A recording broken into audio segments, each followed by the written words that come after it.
Hi, Owinians! Welcome back po sa aking Ventures. Again and again, I am Owins! Ayan. Tulad po ng nasabi ko sa aking naunang video ay meron po tayong bagong libangan. Ayan po, meron din po akong laminating machine na pwede pong mag-develop ng mukha nyo. Yung kamay ko lang hindi talaga na-develop. Charot! Gagawa din po ako ng ref magnet. Kaya ayan, meron akong excess picture dito na nag-print bigla dahil nga hindi ko napansin.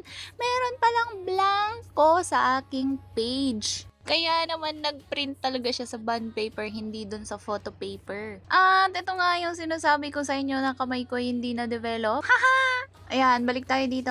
Ayun nga, at nag-print doon sa blankong bond paper lang. Pero nang hinayang ako itapon kasi nga malinaw yung pagkaka-print. Sayang naman. Kaya naman naisip ko talaga siyang gawan na lang ng ref magnet para hindi naman talaga sayang. At meron pa ito. Nadikit ko na siya pero hindi ko pa siya nalalaminate. So mababasa yan, kaya babalutin ko siya. Ipinatong ko lang yung laminating film dyan sa photo kasi nakadikit na siya dyan sa may adhesive magnet. Kaya naman kinakabahan talaga ako baka hindi lumabas.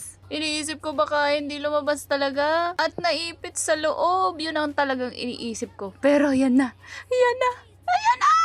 Diba? Dumikit pala. Yan pala yung kagandahan dyan. Ayan o, dumikit yung laminating film dun sa photo. O, diba? Hindi na yan matatanggal. Guguntingin ko lang yan and then, tapos na. May pang free na ako sa kanila.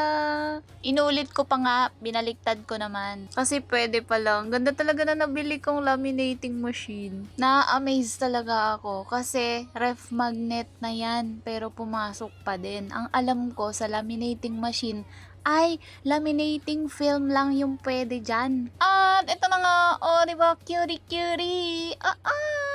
Thank you po sa support, bye!